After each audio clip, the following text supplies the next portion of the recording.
just wanted to come real fast just to make this video, just to make something very, very clear to the white man. Black Americans do not care about your government shutdown, and Black Americans do not care about you taking away our EBT and our government assistance, because Black Americans never depended on the American government to take care of us and feed us, because we never could. We were never able to depend on the government, in spite of what you may say and what you may try to force us to believe. So you can sit back and you can mock, you can laugh, and you can think that you're about to starve us to death, but I'm here to let you know that we are going to eat regardless, even if we have to hunt you animals down and roast and eat you, the delectable crackers and cheese. And people are going to start, I'm telling you, this is going to be a thing. People are going to start, instead of stealing groceries from the stores, they're going to start watching people go to their cars, and they're going to take all of their groceries. And you know what the store going to do? Not our problem. Not our business. If you're going to take those groceries, go ahead and take them. If you got to walk smooth out the door, just take them. I don't care. I support you. I support that message, and I'm going to mind my business. Yeah. Hell, they talking about no food stamps. Y'all can take y'all purses if y'all want to. Y'all can take y'all purses if y'all want to. I ain't taking no purse. Yeah, steak. What you mean, steak? We about to eat good over here, baby. Y'all ain't stopping shit. You know how many people I've seen sell food stamps to get their hair done, nails done, their toes done, buy an outfit to go to the club, drugs? A lot. If I've seen it, other people seen it. You know what? That's why people don't give two fucks. I've seen people, women, get a new man. The man got the food stamp. Now, the food stamp is for her and her kids. The man has the food stamp card and he in the grocery store buying shit that he want. People see that shit. You know what? They don't give two fucks. You know, some kids go to school and get breakfast and lunch, no dinner, because mama not sold the food stamps for shit that she wanted. Wall Street Journal, Pentagon orders National Guard to establish quick reaction forces for civil unrest and riots. The move comes after Trump ordered an expansion of military units for responding to domestic disorder. Look at that photo. These guys are ready. The Pentagon has ordered the National Guard to create quick reaction forces in every state and territory by January that are trained and equipped to respond to riots and civil unrest within the United States. The riot control units are a major shift for the Pentagon, underscoring the Trump admin's push to directly involve the military in responding to protests and other domestic missions. Okay, this is the Trump admin outright saying he prepares to deploy National Guard for riots. Or at the bare minimum, they're saying they fully anticipate widespread rioting in the next year. I would argue that we are potentially days away from mass rioting and looting over the snap-apocalypse. But Trump says they're going to get that done, whatever that means. So I don't know if we're going to see these riots in the short term. But I don't know. It looks like the Trump admin is basically saying at the least we must be prepared for nationwide civil unrest. Guys, support Twisted Plot. All right, first and foremost, I want to give all the praise, honor, and glory to Yahweh, Bahasham, Yahweh Shai, Bahasham, Rakah Quadash. I want to give double honor to the apostles and bishops of Great Millstone, and shalom to the 144,000, the rest of the elect. And we got some breaking news coming out of the Pentagon. All right, they ordered the National Guard to create something that's called a quick reaction force of 23,500 troops. All right, they're ordering 500 troops per state. I'm going to read this quick from thehill.com. The National Guard, the National Guard is building a quick reaction force, QRF, of some 23,500 troops trained in crowd control and civil disturbance that can be ready to deploy to U.S. cities by early next year. And tomorrow will already be November 1st. Really just got 2 more months for the end of 2025 and going into 2026. All right, but there's talks that they're saying, well, tomorrow all hell might break loose because of the SNAP benefit program being cut off, and you got Jake taking the internet. You know, our people talking a whole lot of shit, how they're going to be robbing and looting. And you even had this one black bitch, she said she's going to eat crackers. She's going to eat Edomites, you know, completely bugged out, resorting to cannibalism. And that's just showing you how bad these times are really going to get. This is the beginning of sorrows, the beginning of great death and mourning. 2nd Ezra chapter 16, verse 18. It lets you know that this is the beginning of all of these things, the beginning of Jacob's trouble. And what we prophesied through the spirit and power of Yahweh Shai, what was going to happen here in America, Babylon the Great, and really all over the world. But this is the main center stage of prophecy, spiritual Sodom and Egypt, the place in which Yahweh Shai is going to judge and destroy according to prophecy. All right, so what I did, I got this first scripture here. This is Ecclesiastes 1:9. The thing that have been is that which shall be, and that which is done is that which shall be done, and there is no new thing under the sun. The NLT says it perfectly. History merely repeats itself. It has all been done before. Nothing under the sun is truly new. Now, when you deal with the time of Jacob's trouble, Jeremiah 30:7, Daniel 12:1, Matthew 24, amongst other scriptures, 2 Ezra 15, 2 Ezra 16, it tells you that it's going to be a time like never was in the earth since a nation began. All right, that's how Yahushua said it in Matthew 24. He called it the Great Tribulation. And yes, he was prophesying about 70 AD in particular verses when you read the context, but according to this scripture that we just read, history merely repeats itself. So we are in a repeat of 70 AD all over again. Because the same way how the Romans, which were Edomites back then, how they seized Jerusalem, all right, which is a people before a place, you so-called blacks, Hispanics, and Native Americans, you're Jerusalem according to the Bible. You're the true Hebrew Israelites according to the Bible. And so this so-called white man today, which is a biblical Edomite, the Europeans, Americans, Russians, the elite banker families, the small hats, so on and so forth, what they're doing is they're sieging you again. Not the physical land like they did through 66 and 70 AD, but the people.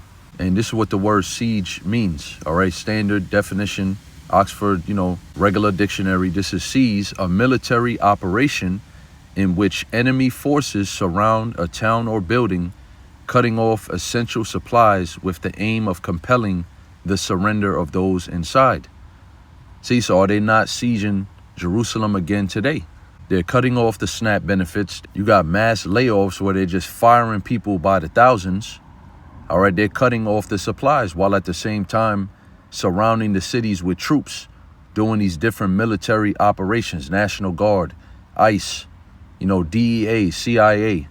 They got them in the cities, surrounding the cities. And like this particular operation, quick reaction forces, right? That's what it's called, yeah. Quick reaction force. They're getting ready to combat civil unrest.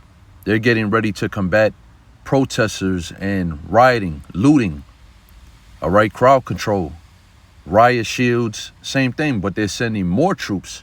This is a strategy known as besieging a city or people. That is literally what is happening right now. And to further prove that, I went to Grok, which is basically Elon Musk AI, same thing as ChatGPT, same thing as Google AI, whatever. I went to Grok and I typed in brief information about the siege of Jerusalem and how Jews starved. All right, so I'm going to read some of this. Siege of Jerusalem, 70 AD in the first Jewish-Roman war, which was 66 to 73 AD because it ended in 73 AD in Masada. That was the last stronghold that the Jews had to basically fight back against the Romans. And what ended up happening, they ended up all committing suicide. I believe they said it was like 900 according to the history, or 600. I may have the number wrong, but here's the point. The first Jewish-Roman war, which there's no such thing as Jewish, the first Jew-Roman war, Jew is short for Judah, the tribe of Judah, which today are you so-called blacks. And the kingdom of Judah back then, the ones that were classified as Jews in the Roman Empire, was the tribes of Judah, Benjamin, and Levi, the southern kingdom of Israel, so-called blacks, West Indians, and Haitians today. So this was a war between the Edomites as Romans and the Jews being the southern kingdom of Israel, Judah, Benjamin, Levi. This war erupted in 66 AD due to Jews revolting against Roman taxation, religious tensions, and governance under Emperor Nero. So you're going to tell me that's not spiritual, that we're living in the reign of Nero 47 once again? Donald J. Trump, Nero back in the reincarnation. See, and he's the one that's kicking off Jacob's trouble once again. And Lord willing, it doesn't take no 4 years, 5 years for this thing to go down like it did back in that time. Because we know that, yeah, history merely repeats itself.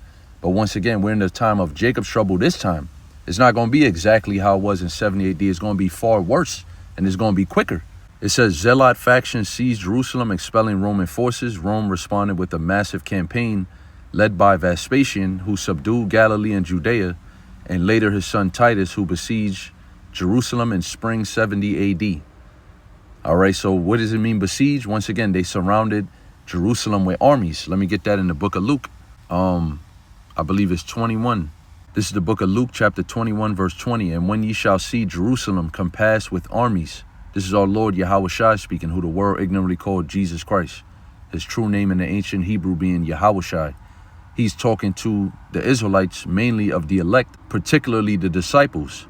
And he's prophesying unto them. This is a prophecy. And when ye shall see, future tense, Jerusalem compassed with armies, they literally compassed Jerusalem with armies, the land itself. But who was in the land? The Jews, the Israelites. Jerusalem is a people before it's a place. Then know that the desolation thereof is nigh.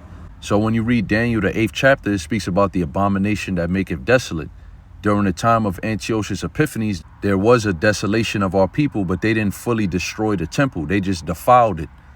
All right, during the time of the Romans now, Antiochus was during the time of the Greeks after Alexander the Great died. Now during the time of the Roman Empire, which are also Edomites, Yahawashi is letting you know that when you see them compassing us, when you see them sieging us, besieging us, then know that the desolation is nigh. The prophecies are going to be fulfilled. And we're telling you the same thing today through the spirit and power of Yahweh Shemyahushai concerning Jacob's trouble. We have the signs, Matthew 24, 2nd Ezra, the 9th chapter, earthquakes and uproars of the people in the world.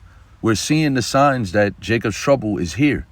Just like Yahawashi gave the signs that 70 AD would be there during the time of the disciples.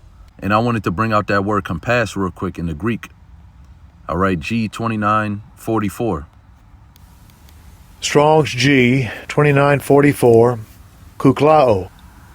Kuklao. Thayer's Lexicon, related entry. Kukluo. Kukluo. All right, man, we get it. It says to go around, lead around, to surround, to encircle, encompass of persons standing around, of besiegers. See, so it literally means to besiege. So once again, you had the siege of Jerusalem 70 AD, and now you having the siege of Jerusalem 2025.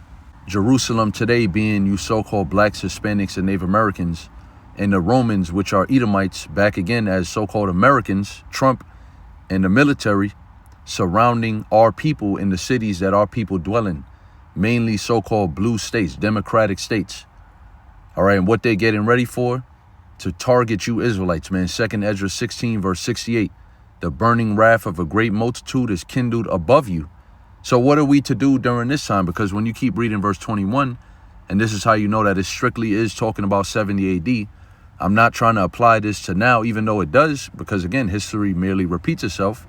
That's why I started with that verse. But this is literal 70 AD that Yahawashi is prophesying about, because he said, then let them which are in Judea flee to the mountains. What's the mountains? The interiors of Africa. This is how our people ended up in Africa. And this is why when the transatlantic slave trade began, these damn devils, the so-called white men, all right, as the Spaniards, as the Europeans, they knew exactly where to go to get our people, because they knew the history. They knew from with 70 AD, when they were the Romans, the ones of our people that escaped, that listened to the gospel of Yahawashi, of what he said, to flee, to get out of there, not to fight back, not to run to Masada, like basically what the Sakari did back then. No, not that. He said, flee to the mountains, and let them which are in the midst of it depart out, and let not them that are in the countries enter thereinto. So he said, leave it alone, basically flee from it. Don't have no dealings. The Romans are going to do what they got to do. It's all prophecy. For these be the days of vengeance, that all things which are written may be fulfilled. So once again, we're living in the days of vengeance again right now, because this so-called white man, Esau Edom, he has a perpetual hatred against you Israelites, man. Ezekiel, the 35th chapter, it basically goes into that. All right, how he has a vengeance against you. And because of vengeance, this is why they put us into slavery that they did. Treated us as subhumans. This is why they did all the things that they did to us, and they're getting ready to do to us, that they're preparing. They did those things because they hate you. These are the days of vengeance.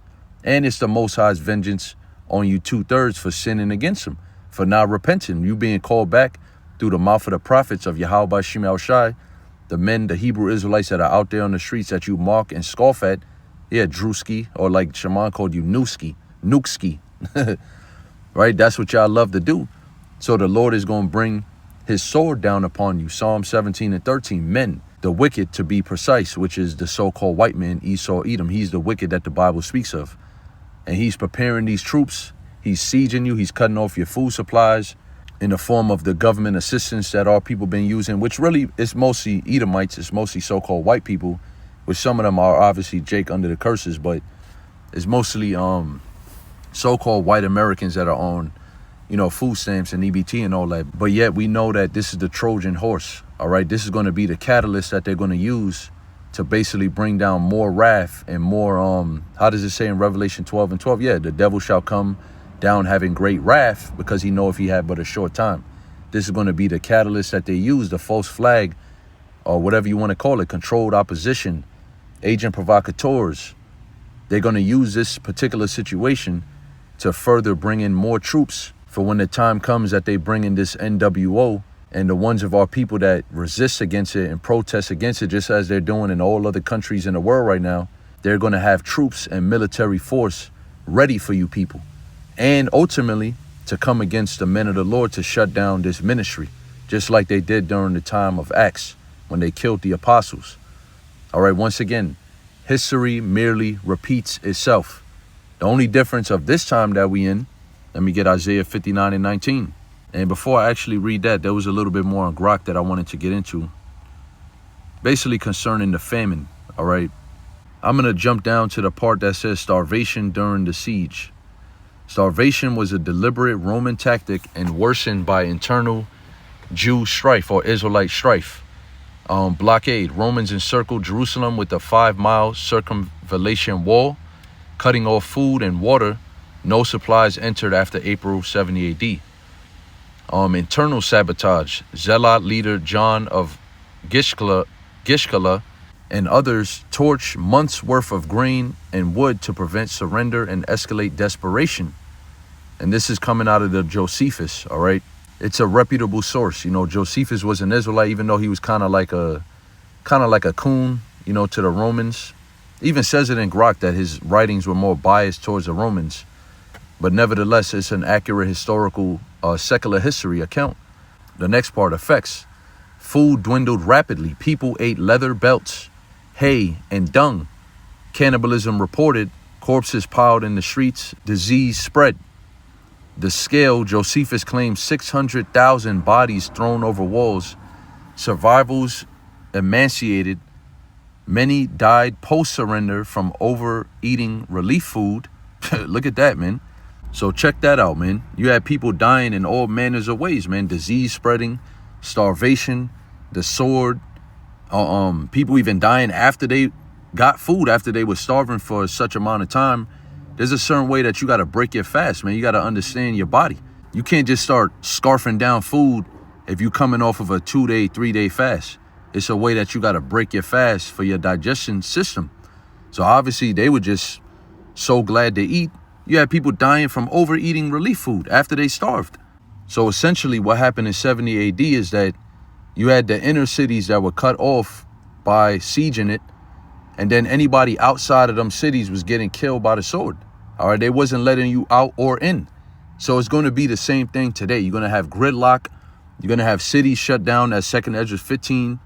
All right, it speaks about how a man shall desire to go to a city, but he won't be able to, roughly paraphrasing. I got one in Ezekiel, the 7th chapter, real quick.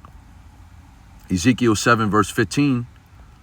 It says, the sword is without, and the pestilence and the famine within.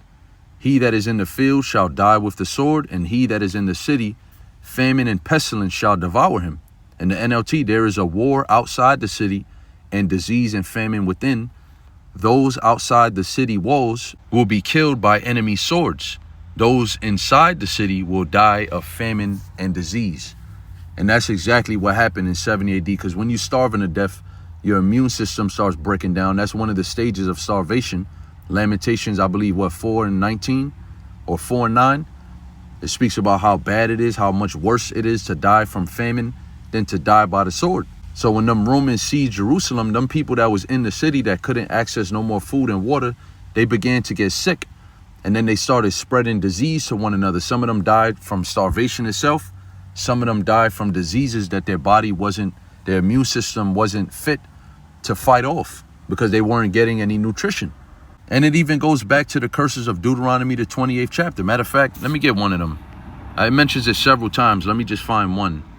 about the siege, which we know that's talking about 70 AD once again, but history is merely repeating itself. This is the book of Deuteronomy, chapter 28, verse 57. And toward her young one that cometh out from between her feet, and toward her children which she shall bear, talking about the Israelite woman, especially the so-called black woman, for she shall eat them for want of all things secretly in the siege and straitness, wherewith thine enemies shall distress thee in thy gates. See, so part of the curses of Deuteronomy 28, 15 through 68 was 70 AD. We're still under the curses to this very day. Our people are smitten with madness. They got all form of diseases and ailments and sicknesses. The evil eye towards one another. These curses are still on our people. So it's going to happen again. When you go back to Grok, in the effects part, they gave an example of the effects about how food dwindled rapidly. I'm reading it again. People ate leather, belts, hay, and dung. There's an example of that in the book of Kings during the famine of Samaria, if I'm not mistaken. Going all the way back through the history, where when there was a famine in Samaria, you had Israelites that was selling dove's dung for like, I forgot exactly how much. It was for silver. They was trading dove's poop for silver. That's how bad the famine was. So they did it in 70 AD. They did it in the famine of Samaria. They're going to do it again today. And an example right here, Mary, daughter of Eleazar, boiled and ate her infant son. That's in the Josephus. That's in the history. So this happened multiple times. There was another example in the book of Kings in which two women agreed to boil their children, to sieve their children in a pot, which means to boil. And the one, they both agreed, today my son, tomorrow your son. And they did it. And then the next day, the other lady hid her son. That's another example of Deuteronomy 28, verse 57. Then you had that black bitch on the video that I put in the beginning introduction. And what did she say? We gonna eat you crackers, man. So our people are already programmed in their mind, ultimately from Yahweh Shem Yahushua on the left hand, to commit acts of cannibalism in times of famine. All right, and that's gonna create nothing but more diseases. You eat human flesh, you're gonna get sick. Your body cannot be sustained on human flesh. That is unlawful, that is abominable to consume. But yet, like they say, desperate times call for desperate measures. And you have people that are out here, Israelites that are walking around out here, that in the time of famine, they've already had their mind made up. They will eat human flesh if they need to. So it's going to get real bad out here in these cities of America, man. Through the famine, through disease outbreak, through people coming up against each other with the sword because of famine, between these military troops coming down upon those that fear the Lord, those that are speaking this truth, this 100% truth, prophesying out of the Holy Bible, the Israelites. It's going to get real bad out here. And that's going to lead me to Isaiah 59 and 19. And this is going to be my last scripture. Because the difference between 70 AD and these other past times of trouble that our people have experienced throughout history is that this is the time of salvation. During the time of Yahushua, if you didn't die in Jerusalem, if you was one of the ones that fled out into the wilderness, that was a form of salvation because your life was spared. But guess what? The kingdom of heaven wasn't established. Yahushua didn't come back and saved that generation. So they ultimately died wherever they was at in their generation. They came back and died again and came back all the way until the so-called white man got back into power. Revelation, the 20th chapter, right? And he went and sought out those Israelites amongst the interiors of Africa, specifically West Africa, and he brought them into captivity to fulfill the rest of Deuteronomy, the 28th chapter. And these curses, man. But see, it's not going to go down like that during this time. When you read Daniel, the 12th chapter, it tells you how Michael, the archangel, is going to be sent to stand up for the children of his people, to defend them. This is going to be a time in which Yahweh Shem Yahushua is going to show miracles of deliverance and salvation amongst the believers of his people, the elect, the hopeful, faithful elect. All right. And yes, some of us will die, but for the majority part, this is the time in which the Lord is going to lift up this standard. Isaiah 59 and 19. So shall they fear the name of the Lord from the west, and his glory from the rising of the sun, when the enemy shall come in like a flood. The spirit of Yahweh Shem Yahushua shall lift up a standard against him. So who's fearing the name from the west and from the east? The glory of the rising of the sun. The sun comes up in the east and it sets in the west. Who's the ones that's fearing the name of the Lord? The elect. But soon everybody's going to fear the name of the Lord, because the Lord's going to show himself through apparitions, through terrible works. All right, through angelic power, through so-called UFOs, which are chariots according to the Bible. The Lord's getting ready to show all manner of miracles and terrible works in the earth, all throughout the earth, from the west to the east. It says, when the enemy shall come in like a flood. We were literally just reading about that this entire time. They're setting up troops, 500 per city, 23,500 out of the National Guard. That is a flood. They're going to flood you. The enemy to you Israelites is the so-called white man, Esau, Edom, with his troops. All right, that's how he's going to come in like a flood, Revelation 12:12. He's going to come down with great wrath, with weaponry. They're authorized to kill. But what's going to happen? The Spirit of the Lord, Yahweh Bashim Yahushua, shall lift up a standard against him. And that's going to happen amongst the elect of Israel, the ones that believe. Spiritual power starts with faith. Healing starts with faith. Salvation begins with faith. And as it is written, all men have not the faith. Actually, it's only a few men, a small number amongst the whole nation of Israel, which is 1/3, the minority of the Israelites, which is still a large number when you compare it in the grand scheme of things. Our people are numbered as a sand of the sea. We in great population in the earth. But the point is that those are the only ones who's going to see the salvation of Yahweh Bashim Yahushua, who's going to receive protection, who's going to eat. Isaiah 65 verse 13, in the siege, all right, in the famine, the elect is still going to have food somehow. The elect is going to have divine protection and divine intervention from Yahweh Bashim Yahushua during these times. That's what's going to separate this time from all the other times. And then Yahushua is going to come back. He's going to deliver his elect in so-called UFOs, the ones that are alive and remain still on the earth. And then the so-called white man's world is going to be destroyed by thermonuclear missiles and the fire out of the Lord's chariots. And then the kingdom of heaven is going to be set up here upon the planet earth, thus fulfilling the rest of the prophecies of the Bible. All right, the main prophecies, what we all been waiting for since the beginning. You see, so we in some beautiful times, man. We're not in a time to fear and doubt and be weak. And, oh, man, is the Lord going to be with me? Do what you're supposed to do so you can have a clear conscience towards Yahweh Bashim Yahushua. Do the good works. Pray and fast. Be a brother. All right, do the best that you can. Give it all you got. Because we at the end. This is it. You know, so with that, I'm going to give all praise, honor, and glory to Yahweh Bashim Yahushua, Basham Rakakwadash. Hope and pray the sincere, hopeful elect was edified through the Holy Spirit. And shalom till next time.